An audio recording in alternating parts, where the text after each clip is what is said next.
Bismillahirrahmanirrahim. Permasalahan ke-16. Apakah roh orang yang sudah meninggal dapat mengambil manfaat dari usaha orang yang masih hidup?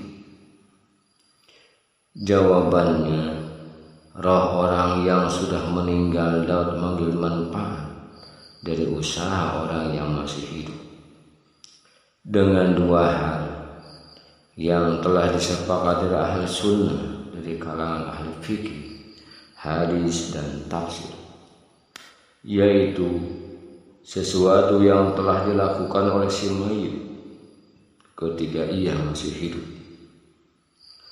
Doa orang-orang muslim kepada si mayit, permohonan ampun, sedekah dan haji atas nama si mayit. Namun terdapat perbedaan pendapat, apakah yang sampai pada si mayit adalah pahala sedekah atau pahala amal?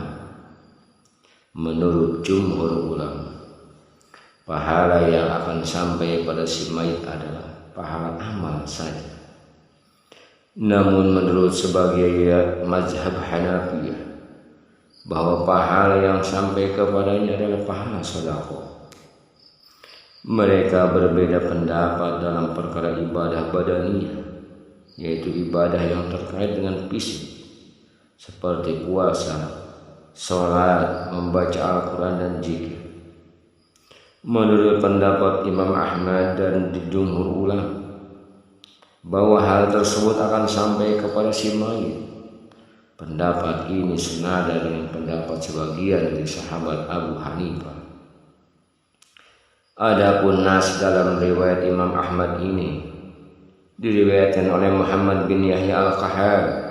Dia mengatakan bahwa Abu Abdillah pernah ditanya, seseorang melakukan amal kebaikan seperti sholat, sedekah atau yang lainnya, kemudian ia membagi amalan tersebut separuh untuk ayahnya atau separuh untuk ibunya, bagaimana hal tersebut? Beliau menjawab, aku berharap seperti itu. Atau beliau berkata, segala sesuatu seperti sedekah dan yang lainnya dapat sampai pada si mayit. Kemudian beliau berkata, bacalah ayat kursi 3 kali, kemudian surat Al-Ikhlas, kemudian ucapkan, ya Allah, sesungguhnya keutamaan dari bacaan ini untuk ahli kubur. Sedangkan yang masyhur dari pendapat mazhab Syafi'iyah dan Malikiyah, bahwa hal tersebut tidak akan sampai pada orang yang sudah meninggal. Sebagian ahli bid'ah dari kalangan ahli kalam mengatakan bahwa tidak ada sesuatu apapun yang dapat sampai kepada orang-orang yang sudah meninggal, baik berupa doa maupun yang lainnya. Adapun dalil tentang manfaat dari sesuatu yang telah si mayit lakukan semasa hidupnya ialah riwayat Imam Muslim dalam Sahihnya dari Abu Hurairah radhiyallahu anhu bahwa Rasulullah sallallahu alaihi wasallam bersabda, "Idza matal insanu inqata'a anhu amaluhu illa min salasin, shadaqatun jariyatun, aw ilmun yantafi'u bihi, aw waladun shalihun yad'u lahu." Apabila anak Adam meninggal dunia, maka terputuslah segala amalannya kecuali 3 perkara: sedekah jariyah, ilmu yang bermanfaat, anak soleh yang mendoakan kedua orang tuanya. Pengecualian dari 3 perkara ini menunjukkan bahwa amalan ini adalah amalan yang ia lakukan semasa hidupnya, dan inilah yang menjadi sebab pahala dari amalan tersebut dapat sampai kepadanya. Terdapat pula sebuah riwayat dalam Sunan Ibnu Majah dari Abu Hurairah radhiyallahu anhu, Rasulullah sallallahu alaihi wasallam bersabda, sesungguhnya di antara amal dan kebaikan-kebaikan yang sampai kepada orang mukmin setelah ia meninggal dunia hanyalah ilmu yang pernah ia ajarkan dan ia sebarkan, atau anak yang soleh yang ia tinggalkan, atau mushaf yang ia wariskan, atau sebuah masjid yang ia bangun, atau sebuah rumah yang ia bangun untuk ibnu sabil, atau sungai orang yang ia gali, dan sedekah yang dia keluarkan dari hartanya untuk kesehatannya dan kehidupannya. Semua amalan tersebut akan sampai kepadanya setelah ia meninggal dunia. Dalam Sahih Muslim juga ada sebuah riwayat dari hadis Jabir bin Abdullah bahwa Rasulullah Shallallahu Alaihi Wasallam bersabda, barang siapa melakukan kebiasaan yang baik dalam Islam, maka ia mendapatkan pahalanya dan pahala orang yang mengerjakannya setelah ia meninggal dunia, tanpa mengurangi pahala orang yang mengerjakannya sedikit pun. Dan barang siapa melakukan kebiasaan buruk dalam Islam, maka ia menanggung dosanya dan dosa orang yang mengerjakannya setelah ia meninggal dunia, tanpa menguranginya sedikit pun dari dosa-dosa mereka.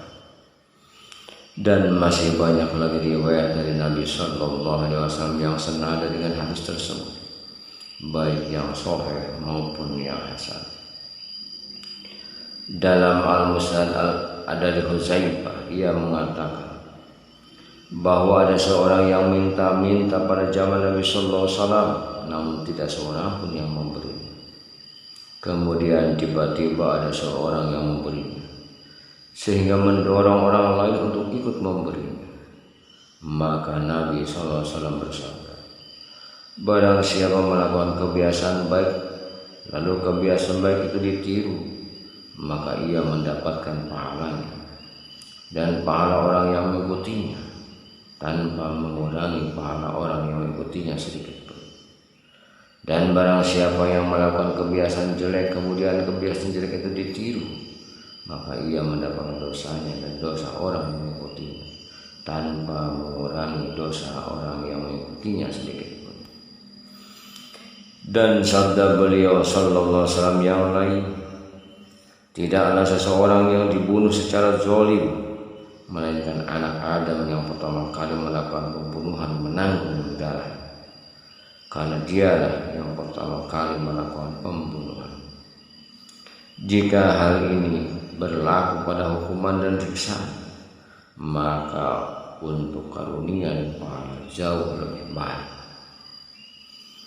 Adapun dalil-dalil bahwa orang yang sudah meninggal dapat mendapatkan manfaat dari apa yang tidak disebabkan oleh amalan, terdapat dalam Al-Quran, surah As-Sunnah, ijma' dan kaidah syar'i.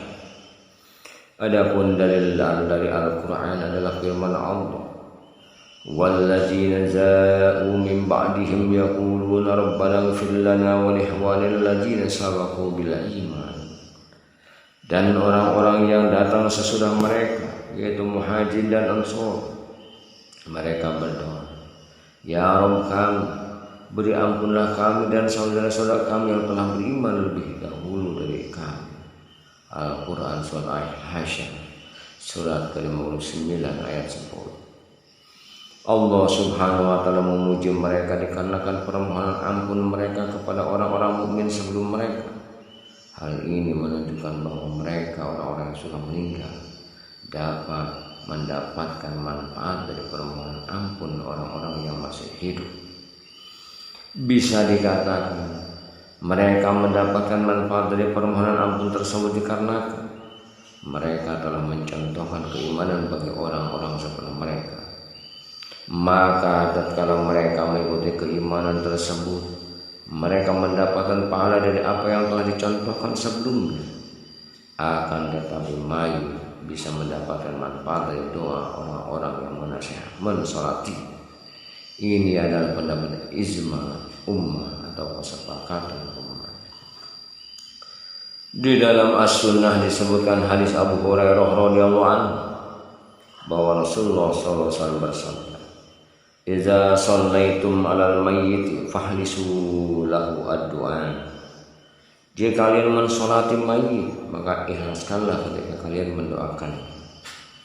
Di dalam Sahih Muslim dari hadis Auf bin Man, ia menceritakan bahwa Rasulullah SAW mensolati jenazah. Maka aku menghafal doa yang Rasulullah SAW mengucapkan, Allahumma billahu warhamhu wa'fu anhu wa akrim nuzuluhu wa awsi' madkhalahu waghsilhu bil ma'i was salji wal barad wa naqihi minal hadaya kama naqayati sawbul abyadi minad danis wa abdilhu daran khairun min darihi wa ahlan khairun min ahlihi wa zawjan khairun min zawjihi wa adkhilhul jannata a'izhu min azabil qabri wa azabin nar. Ya Allah, ampunilah dia, rahmatilah dia, maafkanlah dosa-dosanya, muliakanlah tempat tinggalnya, lapangkanlah tempat masuknya, cucilah ia dengan air salju dan embun, bersihkanlah dia dari kesalahan sebagaimana engkau membersihkan kain putih dari kotoran. Berikanlah pengganti rumah yang lebih baik dari rumahnya, keluarga yang lebih baik dari keluarganya, istri yang lebih baik dari istrinya. Masukkanlah dia ke dalam surga, lindungilah dia dari siksa kubur dan siksa api neraka. Dalam kitab As-Sunnah disebutkan sebuah riwayat dari Wailah bin Al-Askar. Dia berkata, Rasulullah SAW mensolati jenazah salah satu kaum muslimin.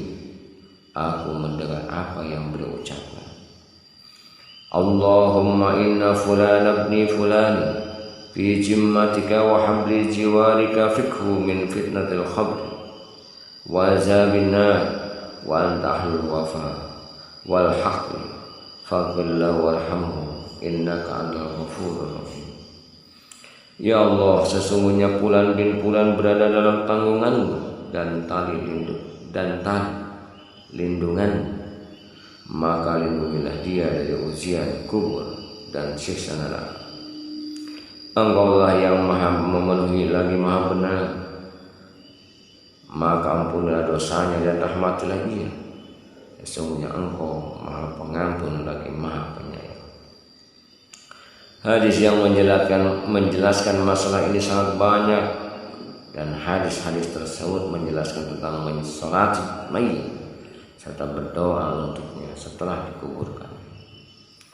Dalam As-Sunnah juga disebutkan sebuah riwayat dari hadis Utsman bin Affan radhiyallahu anhu. Beliau berkata, apabila Rasulullah SAW usai menguburkan jenazah, beliau berdiri di sisinya seraya berkata, mohonkanlah ampun kepada saudara kalian, serta mohonkanlah ketakwaan kepadanya, karena sungguhnya sekarang ia sedang ditanya.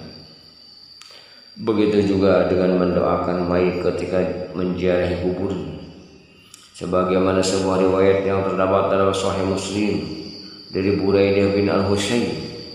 Dia menceritakan bahwa Rasulullah SAW mengajarkan ketika mereka pergi ke kuburan, hendaknya mereka mengatakan, Assalamualaikum ahad diyar minal mu'minin wal muslimin wa inna insya'allahu bikum darikum nas'alullahu lana wa lakumul afiyah.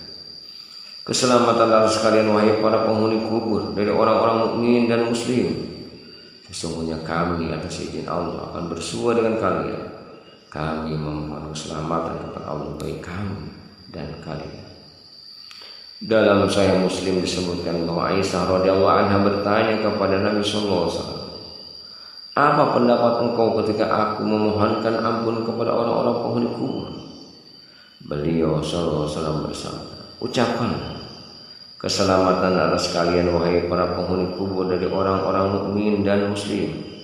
Semoga Allah merahmati orang-orang yang mendahului kami dan yang kemudian sesungguhnya kami atas izin Allah akan bersua dengan kalian.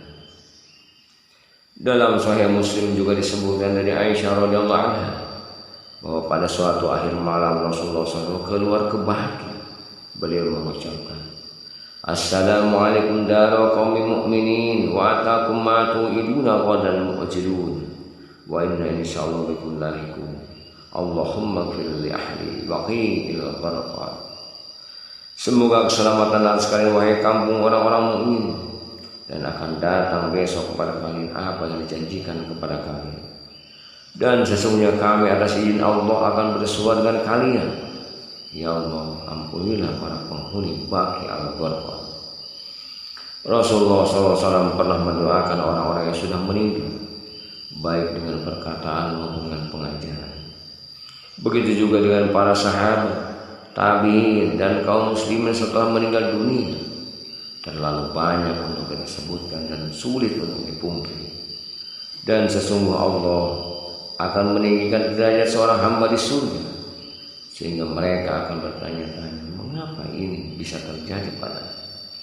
Maka dikatakan kepada mereka, itu dikarenakan doa anak-anakmu kepada. Wallahu a'lam bishawab.